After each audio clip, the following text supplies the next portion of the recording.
These are the lecture notes for Chapter 3 on cells. So make sure that you know that cells are the structural units of all living things. The cell theory says that the cell is the smallest unit of life and that all organisms are made of at least one cell. Of course, humans and all animals and plants are multicellular. So we are actually made of anywhere between 50 to 100 trillion cells. Is how many cells that make up the human body, depending on how large the person is. So the cell theory says that the cell is the smallest unit of life.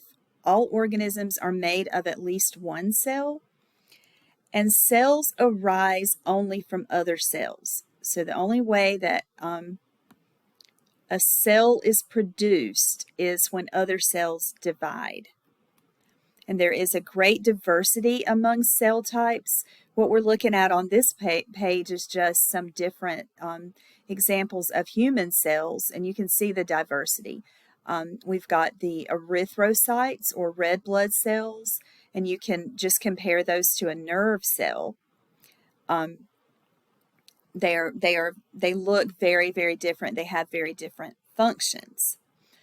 So all cells have, and we're just talking about human cells anyway, but so we're going to say human cells have three basic parts. There's a plasma membrane on the outside of our cells. The inside is a fluid called cytoplasm with organelles or little organs is what the word organelle means. So we have the structures like your mitochondria and your ER and your Golgi.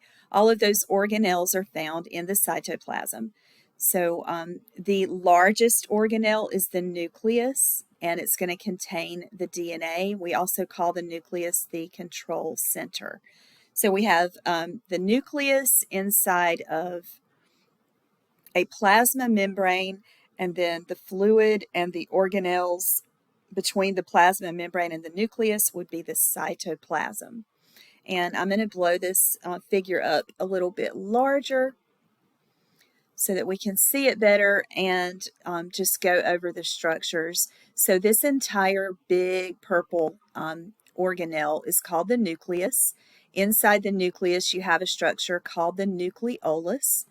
The nucleus contains the DNA, and as long as the cell is in a state of where it's not dividing, it's not actively dividing, the DNA is in a form called chromatin.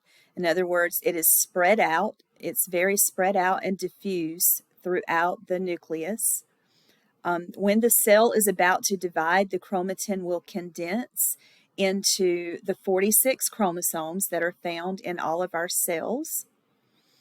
Now, the nucleolus inside the nucleus, the job of the nucleolus is to make ribosomes. We see ribosomes in the cytoplasm, free in the cytoplasm.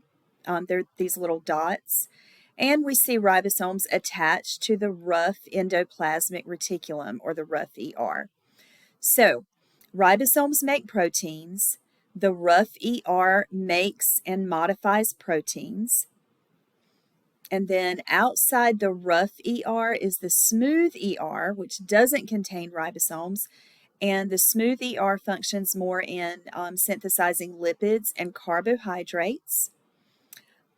We also have the Golgi apparatus, or the Golgi complex. And what happens is the products from the ER are sent, they're transported to the Golgi. The Golgi will modify them and package them into vesicles. So if the vesicle is destined to secrete its product outside the cell, we call it a secretory vesicle.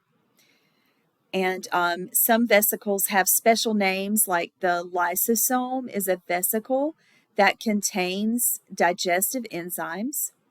So it can help to digest macromolecules, worn out organelles or damaged organelles. So it can digest, if this is a white blood cell, it could digest a bacterium or a germ that's engulfed by the white blood cell. You can also see the plasma membrane on the outside, and we're going to talk about the the protein fibers that form the cytoskeleton. They play different roles in the cell. The mitochondria is where cellular respiration occurs, and so mitochondria produce ATP for energy. And then the centrioles, which are found within the centrosome. The centrosome is a complex, but the centrioles and the centrosome together help with cell division. And I see one down here that I missed. The peroxisome helps to break down fatty acids. So we're going to move to the next slide. Outside of the cell is called the extracellular fluid, or ECF. And sometimes the extracellular fluid is also called interstitial fluid or tissue fluid. Other extracellular fluid is blood plasma that you find within blood vessels. And then there is CSF, or cerebrospinal fluid, that surrounds it's found within the meninges of the brain and spinal cord, and it surrounds the brain and the spinal cord. So we have extracellular fluid, and that consists of interstitial fluid or tissue fluid, blood plasma, and cerebrospinal fluid. And then we have the ICF, or intracellular fluid. That's also known as the cytosol sometimes. That's the fluid that's in the cytoplasm. And so what the plasma membrane does, the plasma membrane or the cell membrane, is it serves as a barrier between the ICF and the ECF, the intracellular fluid and the extracellular fluid. So the plasma membrane of our cells, we're going to talk about that a little bit. It is described, the structure of the plasma membrane is described by the fluid mosaic model.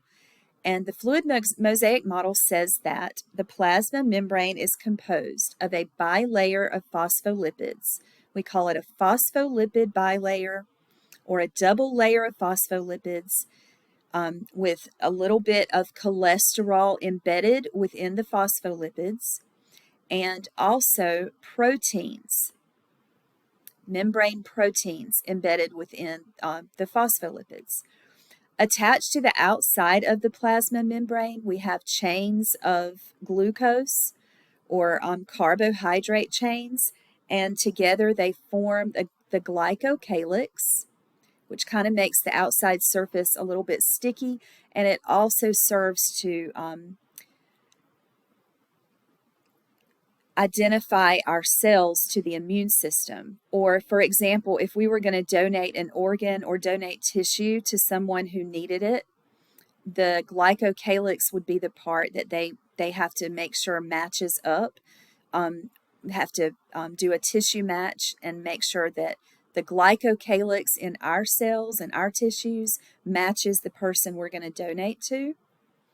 So the glycocalyx is just chains of, glyco means carbohydrates. So it's chains of carbohydrates on the outside surface of the plasma membrane. And so the phospholipids compose the lipid bilayer. Phospholipids have phosphate heads, which are polar molecules, and that means they're hydrophilic or soluble in water. Hydrophilic means water-loving. The phosphate heads are soluble in water, and they always face either outside or inside the cell where they're going to contact water. Then you have the fatty acid tails of the phospholipids. They are nonpolar molecules, so they are insoluble in water, and the word for that is hydrophobic. So the fatty acid tails are hydrophobic, and they're going to face each other, and they will not come in contact with the intracellular fluid or the extracellular fluid.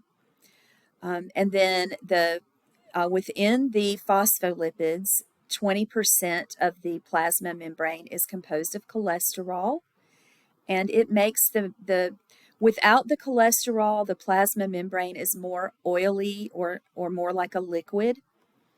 But the cholesterol increases the stiffness of the membrane and causes it to be more solid and more stable.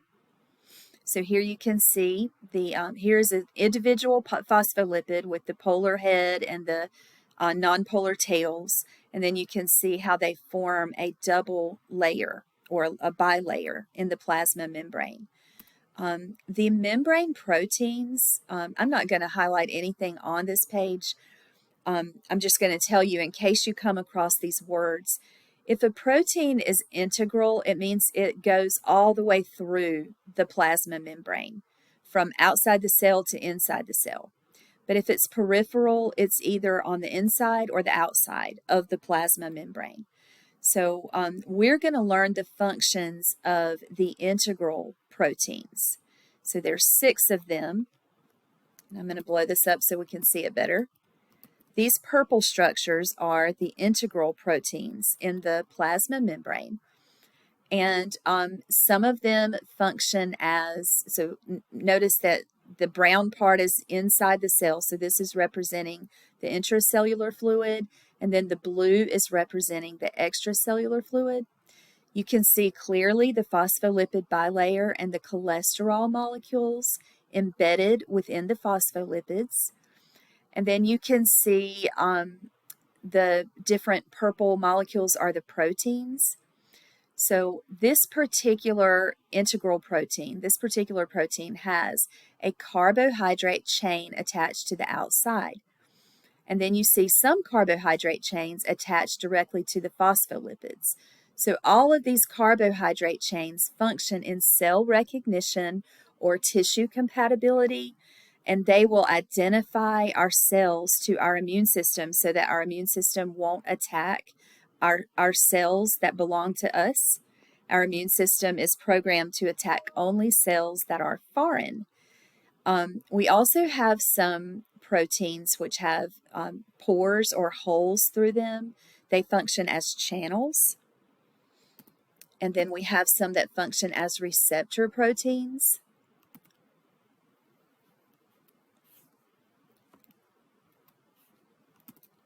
And we have some that function as enzymes. So this is a picture, and we'll go one by one. This is a picture of the 2 types of transport proteins. The one on the left is a channel protein, and the one on the right is a carrier protein. Now, a carrier protein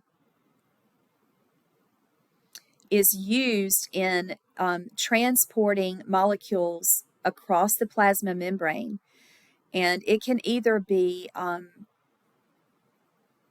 molecules that are moved across the membrane by active transport. In other words, they require energy, or it can even be by facilitated transport, and that means they require a carrier protein to bind with the molecule and carry it across, but they don't require ATP energy. So a protein can basically be a channel protein or a carrier protein or a pump. The carrier protein and the pump are just alike, except the pump has a place where ATP can bind to it. All right, so there is an video animation on transport proteins. So that's going to show you the carrier proteins and the channel proteins and how they work. And that, I didn't even tell you, I'm sorry, let me go back. I meant to tell you, the reason I even do that is to tell you the slide number. So that video animation on transport proteins is slide 18. Now we're going to move on to slide 19, and this protein is called a receptor protein. So a chemical messenger like the hormone insulin, for example, will bind to the receptor protein and then cause some kind of change.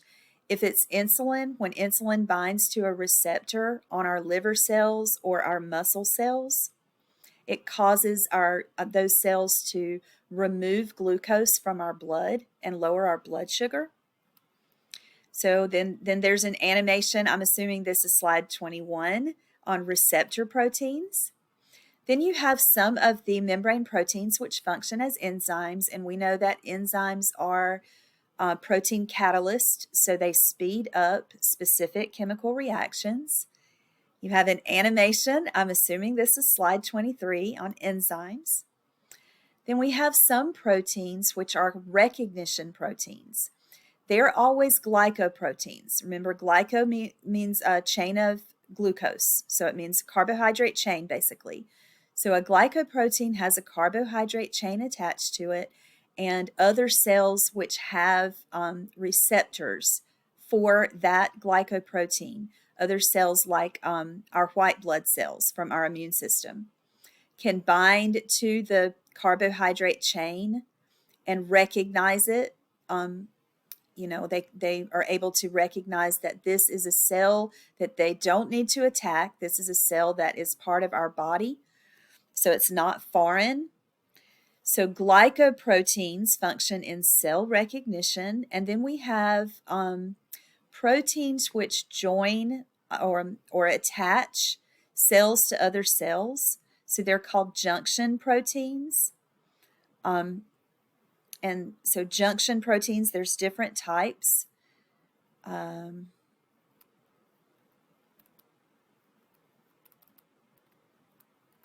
think it doesn't give specific names, but junction proteins will help to attach the plasma membrane to the plasma membrane of another cell. Or here's some different ones. The tight junctions will form a tight seal between two cells so that fluids can't leak through. For example, we have tight junctions that line the cells of our urinary bladder so urine can't leak out into our body fluids. Gap junctions have a channel that passes through them so that ions can pass from one cell to another. We typically see gap junctions in cells where you have a bunch of cells that need to move in a coordinated way. So like when the cilia that line our respiratory tract, they need to move together. They need to move like synchronously. They need to move in the same direction at the same time. So gap junctions allow for that, and gap junctions allow for heart muscle, cardiac muscle cells to contract together at the same time. We have components inside of the cell called the cytoskeleton. These are protein fibers that help attach to our cells to the extracellular matrix, which is just the proteins and the chemicals that are outside of certain cells. The substance that we find on the outside of certain cells. So there's an animation that you can watch on structural proteins. And then the glycocalyx is the carbohydrate chains that are either attached directly to the phospholipids of our plasma membrane, or they're attached to proteins in the plasma membrane. So the glycocalyx consists of glycolipids, which are carbohydrates attached to phospholipids, and glycoproteins, which is a carbohydrate chain attached to membrane proteins. And the glycocalyx functions in cell recognition and tissue compatibility. There's a section here on homeostatic imbalance. It says the glycocalyx of some cancer cells can change so rapidly that it basically it tricks our immune system. The immune system can't recognize the cell as being damaged because the glycocalyx keeps changing so fast. And so the mutated cell is not destroyed by the immune system, and it's able to replicate and become a tumor. All right, so we're going to stop this first recording with slide number 28, and I will start the next recording of Chapter 3 notes with slide number 29.